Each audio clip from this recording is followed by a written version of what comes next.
Salut à tous, c'est Pang Dacheno, bienvenue sur cette vidéo qui a parlé de la méthode Condor et cette fois on va plutôt s'orienter sur cette idée de faire avec tout ce qui est ennuyant, gênant, problématique, contraignant.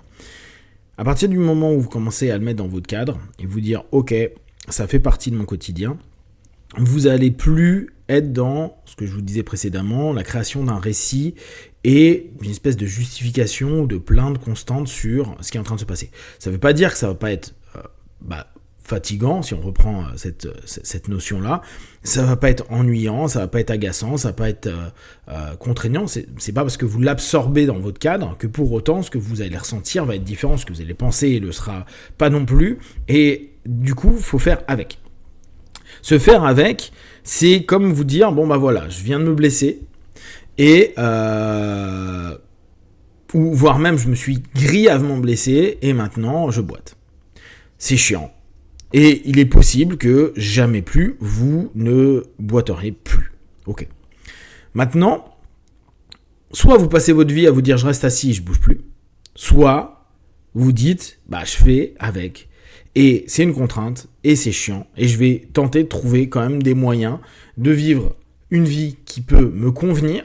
Et là encore, je fais une différence entre me convenir et une notion de joie, bonheur. Ça ramène à un autre élément que je vous partage fréquemment, le contentement. Non, la vie n'est pas que joie et bonheur. Non, la vie n'est pas que paillettes, luxe et argent. Il y a plein de choses qui vont être pourries. Et même quand vous êtes dans du top, je vous l'ai déjà dit précédemment, il se peut que d'un coup, ça soit balayé d'un appel, d'un acte stupide qui s'est passé à un moment donné, et d'un coup, tout s'écroule. Le moment merveilleux devient un moment catastrophique, voire n'a plus aucune valeur parce que vous avez appris quelque chose qui vous a changé de cadre et vous a emmené dans une autre perception. Par contre, se rendre compte que ok, en ayant absorbé les éléments qui ne sont pas les plus ok, en faisant avec, en avançant au quotidien avec ce poids-là, avec ces contraintes-là, vous pouvez vous rendre compte que là, vous êtes mieux, vous êtes bien. Voir les résultats que vous êtes en train d'obtenir, les décisions que vous êtes en train de prendre, vous amènent à des choses qui vous apportent de la joie, de la satisfaction, pendant quelques minutes, quelques heures. C'est pas important que votre vie ne soit pas que ça. De toute façon, le phénomène d'habituation fait que ce que l'on trouvait génial à un moment donné ne le sera plus au bout d'un moment. Exemple simple, vous êtes fan d'un aliment, vous le mangez tous les jours, vous serez plus fan de l'aliment. Vous aimez cet aliment-là. Il se peut, je parle pas de partir même en excès, il y a un moment où c'est peut-être plus ce que vous allez avoir envie de manger alors que c'était vraiment ce que vous préfériez. On s'habitue à tout. On s'habitue, alors, au bien comme au mal, et c'est très bien de pouvoir s'habituer au mal. Même si, il y a des moments où on se dit, mais c'est chiant. Ouais, mais le fait de le prendre comme un élément constitutif, ne nous faisant plus perdre d'énergie dans la notion de rationaliser ou de se raconter une histoire dessus. Et, dès lors, de redevenir apte à être décisionnaire, ou en tout cas, à mieux orienter son état. Quand je dis son état, c'est sa transe, c'est son état psycho-émotionnel, son mindset, si vous prenez la notion plus PNL, son état d'esprit dans lequel on va avancer. Et là, c'est tout le travail en interne qui reprend son sens.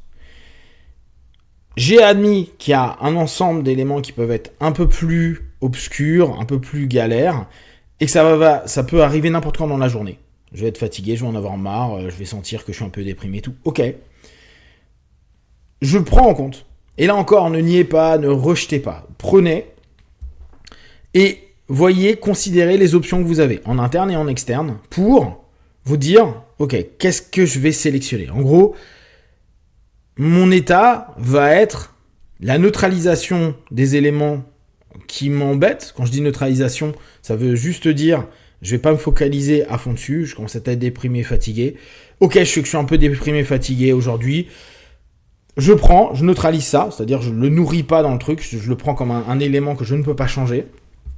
Et du coup, je vais pouvoir décider, choisir, alors c'est pas toujours hyper simple, comment je veux orienter mon dialogue interne, vers quoi je veux aller. Et c'est là où c'est important d'avoir une ambition, un objectif, une expérience à vivre. D'accord ? Je suis sur 2 éléments maintenant. Objectif, pour ceux qui sont vraiment à besoin d'avoir un ROI, un retour sur investissement par rapport à quelque chose, ou expérience à vivre.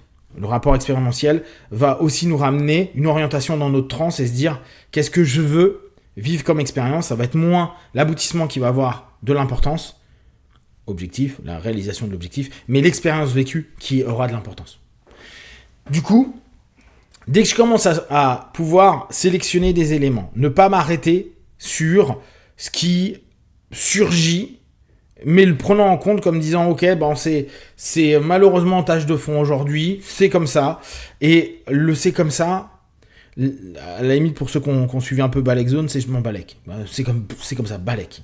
J'avance vers un état que je choisis. Il y a des moments où vous allez me dire ouais mais ça me prend trop la tête, c'est chiant, je me focalise dessus. Et ça arrive. Et ouais, prenez le truc que pendant un quart d'heure, 20 minutes, 30 minutes, 1 heure, 2 heures, vous allez être dark, pas bien, et vous n'allez pas arriver à changer votre état. Ce n'est pas important. Je m'explique. Une émotion, une pensée, c'est furtif. Exemple, est-ce que vous êtes capable de maintenir votre joie pendant 3 jours ? Bien sûr que non.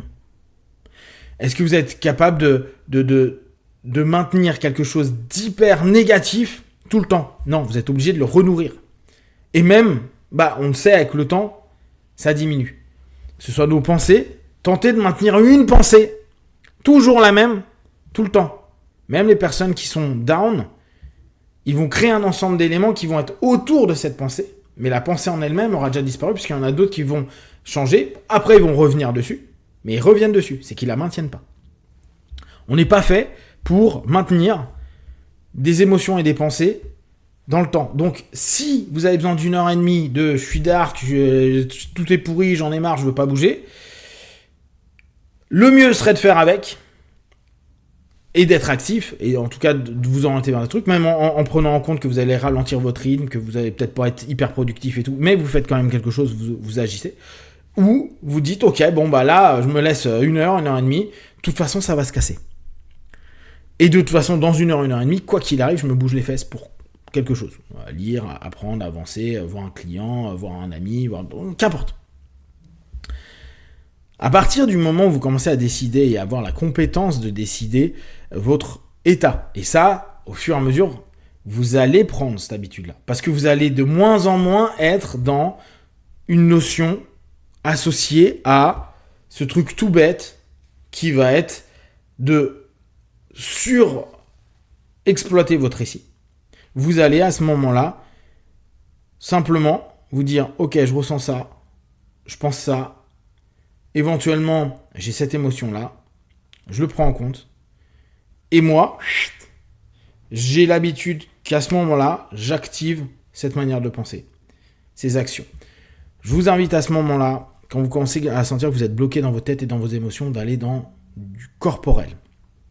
Alors oui, je sais quand on est fatigué, c'est chiant, mais je vous invite quand même à y aller. À moins d'être épuisé, vraiment plus marcher, plus pouvoir faire quoi que ce soit, ce qui est assez rare, ça peut arriver chez certains d'entre nous, quand à cause du boulot, à cause du stress, à cause de plein de trucs. Mais pour 90% d'entre nous, même quand on est épuisé physiquement, et ça on le sait dans le sport, on arrive encore à faire de la perf.